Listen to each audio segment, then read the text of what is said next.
Institución de la religión cristiana. Por Juan Calvino. Libro cuarto. Capítulo cuarto. Estado de la Iglesia primitiva y modo de gobierno usado antes del Papa. La forma de gobierno de la Iglesia primitiva.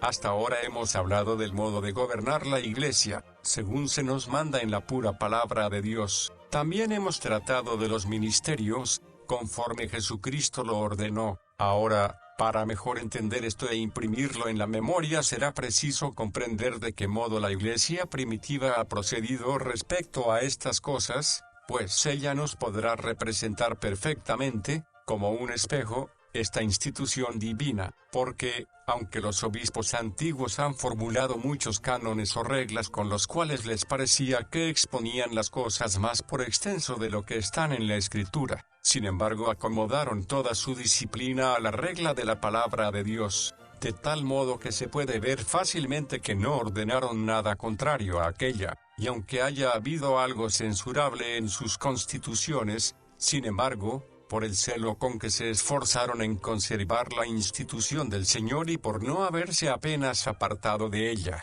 nos será de gran provecho exponer aquí en resumen el orden que siguieron para llevarla a la práctica. 3 órdenes de ministros. Según hemos dicho, la Escritura habla de 3 clases de ministros. También la Iglesia primitiva los retuvo. Del orden del presbiterado tomaron los pastores y doctores. Los otros se ocupaban de la disciplina y las correcciones. Los diáconos tenían por cometido servir a los pobres y distribuir las limosnas. En cuanto a los lectores y acólitos, no eran hombres de oficio ninguno, sino que a los clérigos los ejercitaban desde su juventud en el servicio de la Iglesia, para que mejor pudieran comprender el fin a que estaban dedicados, y así se preparasen mejor al desempeño de su oficio, cuando fueran llamados, como lo probaré luego más por extenso. Y así San Jerónimo, después de afirmar que en la Iglesia hay 5 clases de personas, las va nombrando por orden: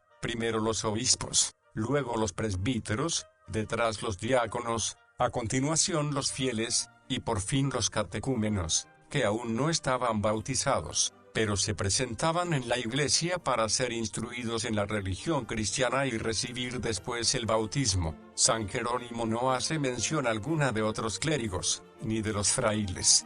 Los presbíteros y los obispos. Llamaban ellos presbíteros a cuantos tenían el oficio de enseñar. Estos elegían uno de su compañía en cada ciudad, al cual daban, especialmente el título de obispo, a fin de que la igualdad no fuese causa, como suele acontecer, de discusiones. Sin embargo, el obispo no era en modo alguno superior en dignidad y honor a sus compañeros, de tal manera que tuviese autoridad sobre ellos, sino que su oficio era como el del presidente de un consejo, o sea, proponer los asuntos, pedir pareceres, guiar a los demás con oportunos avisos y amonestaciones, impedir con su autoridad que se produjesen desórdenes, y poner en ejecución lo que de común consentimiento se había determinado. Tal era el oficio del obispo entre los presbíteros. Los padres antiguos confiesan que esto se introdujo por acuerdo de los hombres en fuerza de la necesidad. San Jerónimo, comentando la epístola a Tito, dice estas palabras: lo mismo es presbítero que obispo, y antes de que por instigación del diablo naciesen las discordias en la religión y se dijese entre los hombres: yo soy de Pablo, yo de Cefas. Las iglesias se regían por el común acuerdo de los presbíteros, mas después, para suprimir toda ocasión de discusiones, todo el cargo se dio a uno. Por tanto, como los presbíteros saben por la costumbre introducida en la iglesia, que están sometidos al obispo que preside, así ni más ni menos, sepan los obispos que son superiores a los presbíteros más por costumbre que por institución divina, y que los obispos deben gobernar la iglesia de común acuerdo con los presbíteros. Sin embargo, en otro lugar muestra el mismo San Jerónimo cuán antigua era esa costumbre. Asegura que en Alejandría, desde el tiempo de San Marcos Evangelista, hasta Heracleas y Dionisio, los presbíteros elegían siempre uno del grupo para que presidiese entre ellos, al cual llamaban obispo. Así pues, en cada ciudad habla un colegio formado por pastores y doctores. Todos estos tenían el oficio que San Pablo impone a los obispos: enseñar, exhortar y corregir, y para dejar sucesores después de ellos, instruían a la juventud, que era recibida entre el clero, para sucederles en el oficio. Cada ciudad tenía su diócesis, a la cual proveía de presbíteros, y por tanto los de la ciudad como los de las aldeas formaban todo un solo cuerpo de iglesia. Cada colegio, según queda dicho, obedecía a su obispo solamente por razón de orden y disciplina y para conservar la paz. El obispo precedía a los demás en dignidad, pero estaba sometido a la asamblea de los hermanos. Si la diócesis era tan grande que el obispo no podía cumplir su oficio con todos, elegían presbíteros en algunos pueblos. Los cuates en asuntos de poca importancia hacían las veces del obispo. Se les llamaba obispos de aldeas, porque representaban al obispo fuera de la ciudad. Presbíteros y obispos dispensaban la palabra de Dios y los sacramentos.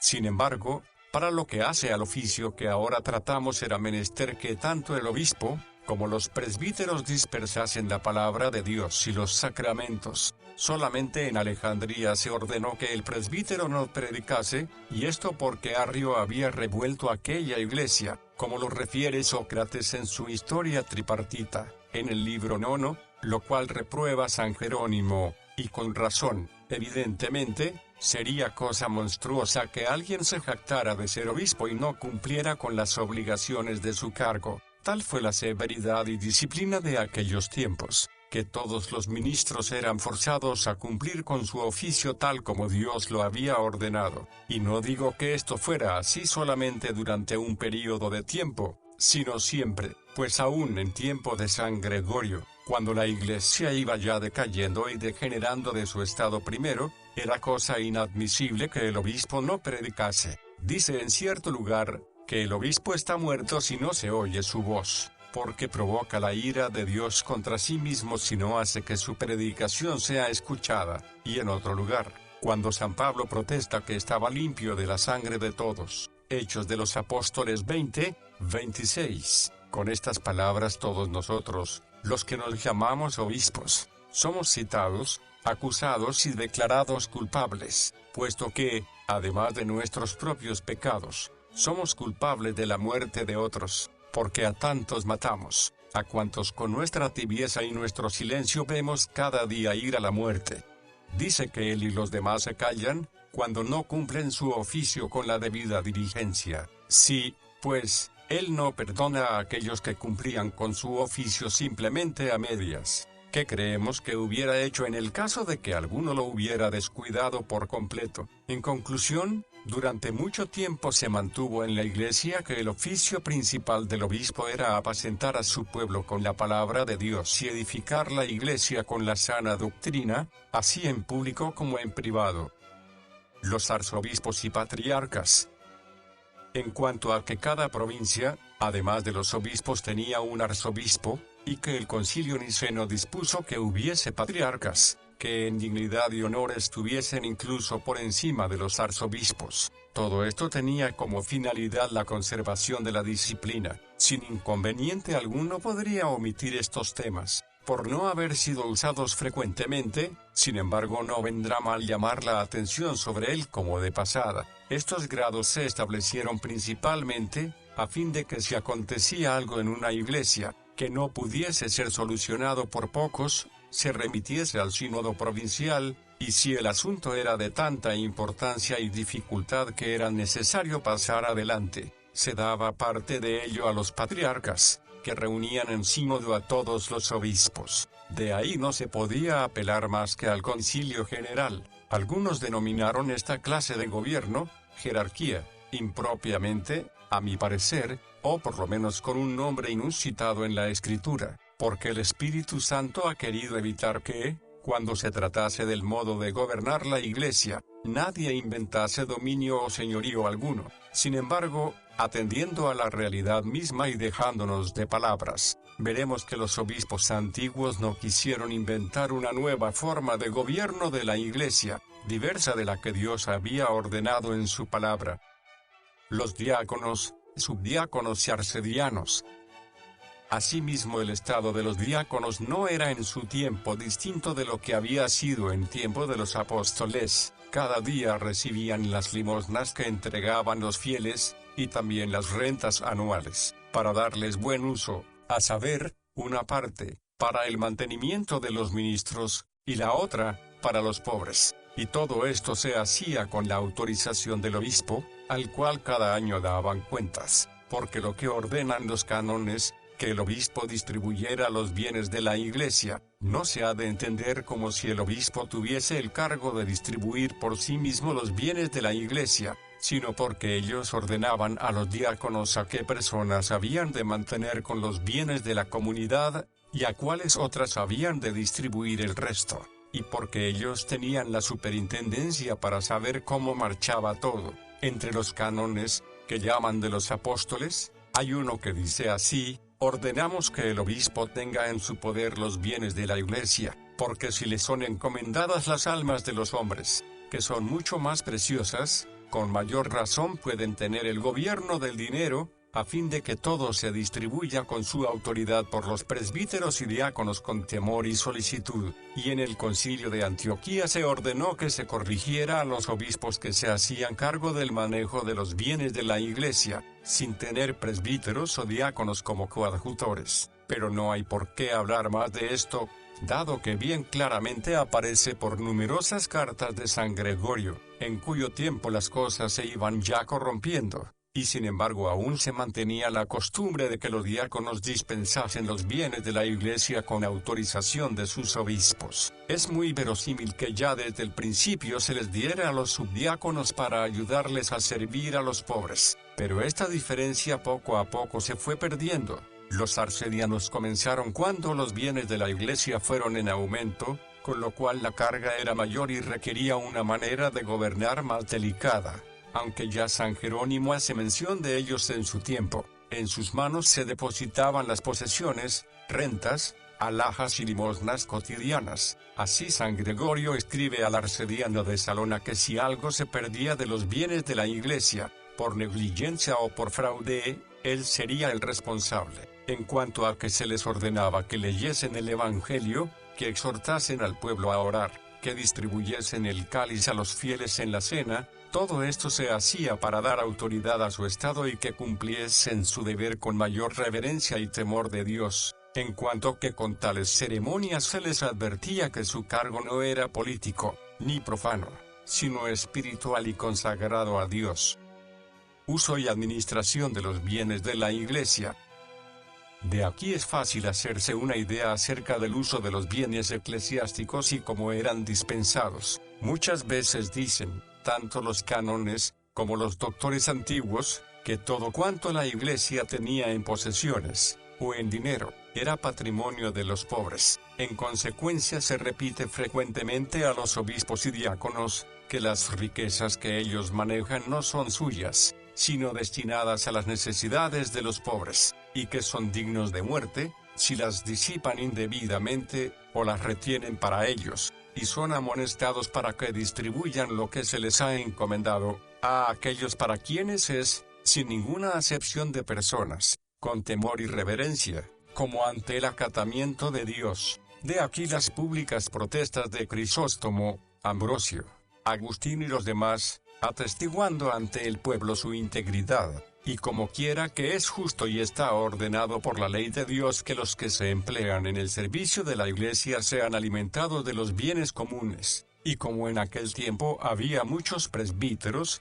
que ofrecían a Dios sus patrimonios, haciéndose voluntariamente pobres, la distribución se verificaba de tal manera que se proveía a los ministros, y se tenía en cuenta a los pobres. Sin embargo, se ponía mucho cuidado en que los ministros, que deben servir de ejemplo a los demás de sobriedad y templanza, no tuviesen salarios excesivos de los cuales pudieran abusar para lujo y delicadezas, sino que simplemente proveyesen a sus necesidades. Por esta razón dice Jerónimo, los clérigos que pueden mantenerse con su patrimonio, si toman bienes de los pobres, cometen un sacrilegio y comen y beben su condenación. Libre al principio, la administración de los bienes eclesiásticos fue bien pronto regulada, Al principio la distribución era libre y voluntaria, porque se podían fiar perfectamente de la buena conciencia de los obispos y diáconos, ya que su integridad de vida era para ellos ley. Después, con el correr del tiempo, la avaricia de algunos, y la mala dispersación, de lo cual nacían graves escándalos, fueron la causa de que se promulgasen ciertos cánones, que distribuían la renta de la Iglesia en 4 partes. La primera era para los ministros, la segunda, para los pobres, la tercera, para reparación de las iglesias y cosas similares, y la cuarta para los extranjeros y pobres accidentales. No se opone a esta división el que otros cánones apliquen al obispo la última parte, pues no querían decir que tal parte fuese propiedad del obispo, para que él la consumiese o gastara a su gusto, sino para que pudiese mostrarse liberal y dar hospitalidad con los huéspedes, como lo manda San Pablo, 1 a Timoteo 3, 2. Así lo interpretan también Gelasio y Gregorio.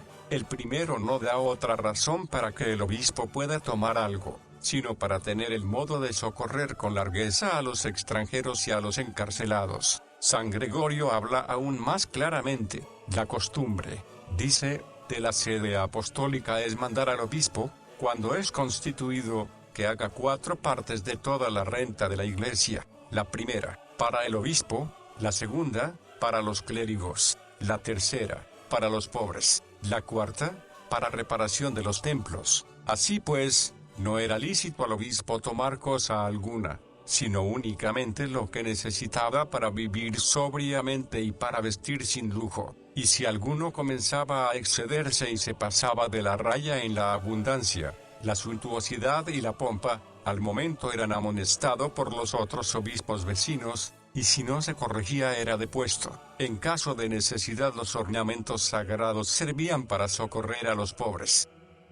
Lo que se dedicaba al adorno de los templos, al principio era bien poco.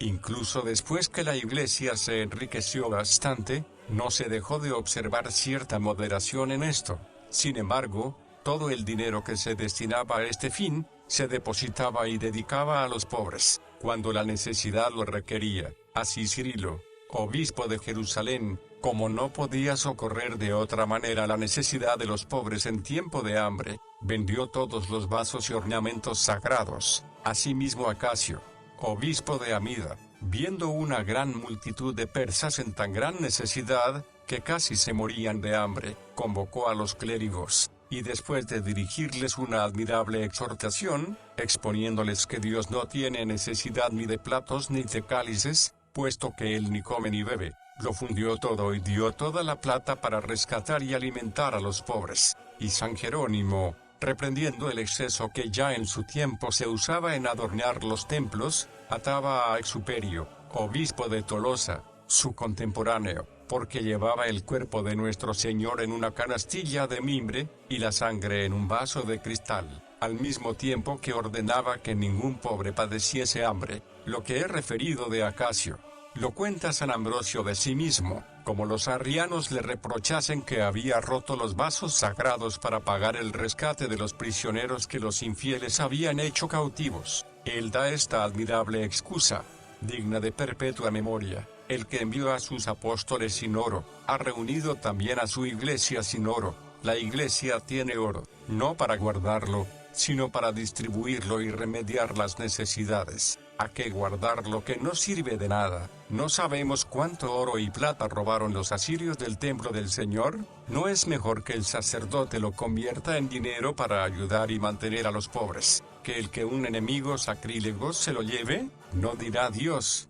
¿por qué has consentido que tantos pobres murieran de hambre, teniendo oro con que comprarles alimentos? ¿Por qué has dejado llevar cautivos a tanta pobre gente, y no los has rescatado? ¿Por qué has permitido que se matara tantos? ¿No hubiera sido mejor conservar los vasos vivos, que no los vasos muertos de metal? ¿Qué se podría responder a esto? Si contestáis: yo temía que no quedaran ya ornamentos en el templo, Dios responderá: los sacramentos no tienen necesidad de oro, y como no se los compra con oro, tampoco son agradables por el oro. El ornamento de los sacramentos es redimir cautivos. En conclusión, Vemos que en aquel tiempo era verdad lo que él mismo dice en otro lugar, que todo cuanto la Iglesia posee es para socorrer a los pobres, y que todo cuanto tiene el obispo es de los pobres. La institución de los clérigos. Tales son los ministerios y oficios que antiguamente hubo en la Iglesia, los otros estados del clero que muchas veces se mencionan en los libros de los doctores y en los concilios, más bien eran ejercicios y preparaciones que oficios, porque para que hubiese siempre en la Iglesia semilla y nunca se encontrase desprovista de ministros, los jóvenes que con consentimiento y autorización de sus padres se ofrecían para servir a la Iglesia en el futuro, eran admitidos en la clerecía, y los llamaban clérigos. Durante aquel tiempo los instruían y los acostumbraban a todas las cosas buenas, a fin de que no se encontrasen ignorantes y sin experiencia alguna, cuando les encomendasen algún cargo en la Iglesia. Yo hubiera preferido que le hubiera dado otro nombre más conveniente, puesto que San Pedro llama a toda la Iglesia el clero del Señor. Primera de Pedro 5, 2, que quiera decir heredad, por tanto ese nombre no conviene a un estado determinado. Sin embargo, el modo de proceder era santo y útil, a saber, que todos aquellos que deseaban dedicarse a la Iglesia fuesen educados bajo la disciplina del obispo, para que ninguno entrase al servicio de la Iglesia antes de haber sido bien instruido en la buena y santa doctrina desde su juventud, y de haberse ejercitado en llevar el yugo y en ser humilde y obediente, y también ocupado en cosas santas para olvidarse de todas las profanas. Y así como se acostumbra a los jóvenes que quieren ejercitarse en las armas con justas y torneos y otros ejercicios semejantes, para que sepan cómo han de conducirse en el combate real frente al enemigo. Igualmente había antiguamente entre el clero ciertos ejercicios, para preparar a los que aún no tenían oficio. Primeramente les encargaban que abrieran y cerraran los templos, a estos los llamaban porteros, después los denominaban acólitos, cuando asistían al obispo, acompañándolo tanto por honestidad, como para evitar toda sospecha, a fin de que el obispo, donde quiera que fuese, no estuviese solo y sin testigos. Después, para que poco a poco fuesen conocidos del pueblo y comenzasen a ser respetados y asimismo aprendiesen a conducirse ante el pueblo y perdiesen el miedo a hablar públicamente, para que cuando fuesen promovidos al presbiterio no se apocasen ni turbasen al predicar, les hacían leer los salmos en el púlpito. De esta manera gradualmente los ejercitaban en todos los oficios antes de hacerlos subdiáconos. Mi intención es que se sepa que estas cosas fueron preparaciones y aprendizaje, y no oficios verdaderos, según ya lo he expuesto. La vocación de los ministros.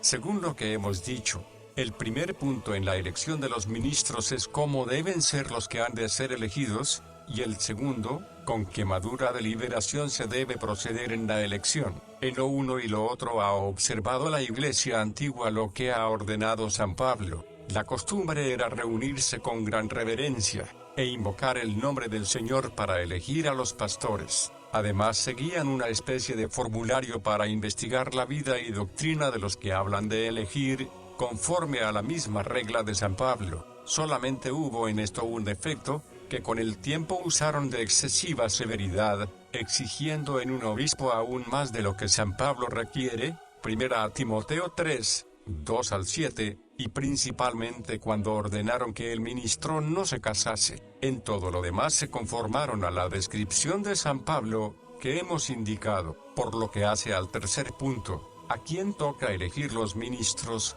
En esto los padres antiguos no han observado una misma regla. Al principio no se recibía a ninguno, ni aun para ser clérigo, sin el consentimiento de todo el pueblo, de tal manera que San Cipriano se excusa muy diligentemente de haber constituido lector a un cierto Amelia, sin haberlo comunicada con la Iglesia, porque, según dice, esto era contra la costumbre, aunque no sin razón. Pone, pues, esta introducción: solemos, hermanos, amadísimos, pedir vuestro parecer en la elección de los clérigos, y después de haber oído el parecer de toda la Iglesia, considerar y pesar los méritos y costumbres de cada uno. Tales son sus palabras. Mas como en estos pequeños ejercicios de lectores y acólitos no había gran peligro, puesto que se trataba de cosas de poca importancia y después debían ser probados por largo tiempo, no se pidió para ellos el consentimiento del pueblo.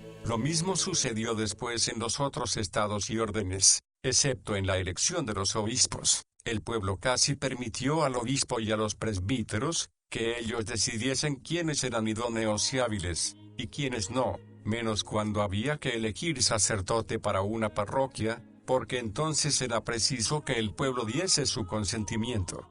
No es de extrañar que el pueblo descuidase mantener su derecho en las elecciones, porque ninguno era ordenado subdiácono sin que fuera probado por largo tiempo en su clericato con toda la severidad que hemos indicado. Después de haber sido probado como subdiácono, lo promovían a diácono, y si cumplía fiel y debidamente este oficio, lo hacían presbítero, así que ninguno era promovido sin haber sido examinado muy a la larga, y además en presencia del pueblo. Había asimismo muchos cánones para corregir los vicios, de modo que la Iglesia no se podía cargar de malos ministros ni de malos diáconos, a no ser que dejara a un lado los remedios que se habían dictado. Por lo demás, para elegir los presbíteros siempre se requería el consentimiento del pueblo del que habían de ser ministros, según lo atestigua el canon primero, llamado de Anacleto, que se contiene en los decretos. Las ordenaciones se celebraban en ciertos períodos determinados del año,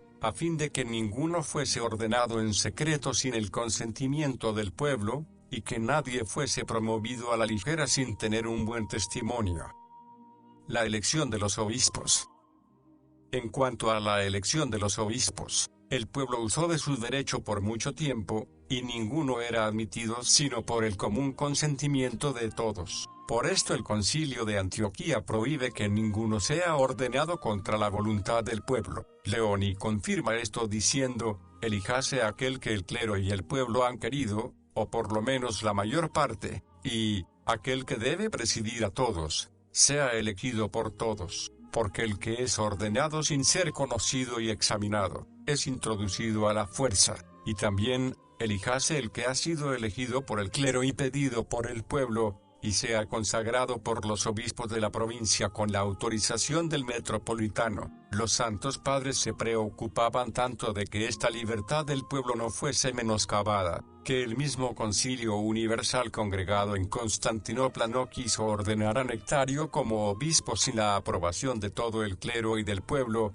según consta por la carta enviada al obispo de Roma, y por eso cuando algún obispo nombraba un sucesor, tal acto no era válido si no lo ratificaba el pueblo, de lo cual no solamente tenemos numerosos ejemplos, sino además un formulario en el nombramiento que hizo San Agustín de Heraclio, para que fuese su sucesor, y el historiador Teodoreto, al referir que Atanasio nombró a Pedro como sucesor suyo, añade luego que los ancianos ratificaron el nombramiento, aprobándolo el magistrado, los nobles y todo el pueblo.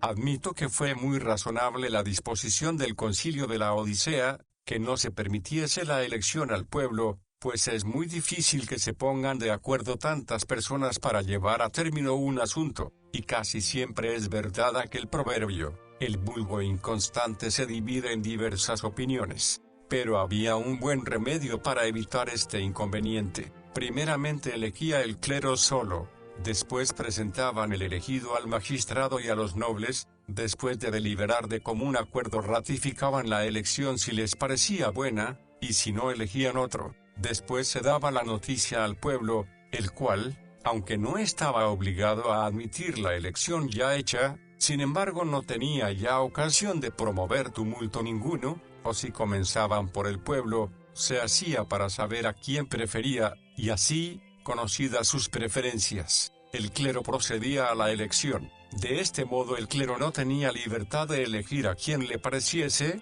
y sin embargo no se sujetaba a complacer el desordenado capricho del pueblo. León I en otro lugar hace mención de este orden, diciendo: hay que contar con la voz de los ciudadanos, el testimonio del pueblo, la autoridad del magistrado y la elección del clero, y téngase el testimonio de los gobernadores, la aprobación del clero, el consentimiento del Senado y del pueblo, porque la razón no permite que se haga de otra manera, y realmente, el sentido del canon del Concilio de la Odisea, ya citado, no es sino que los gobernadores y los clérigos no se dejen llevar por el vulgo, que es inconsiderado, más bien, que deben reprimir con gravedad y prudencia su loco apetito, cuando fuere menester.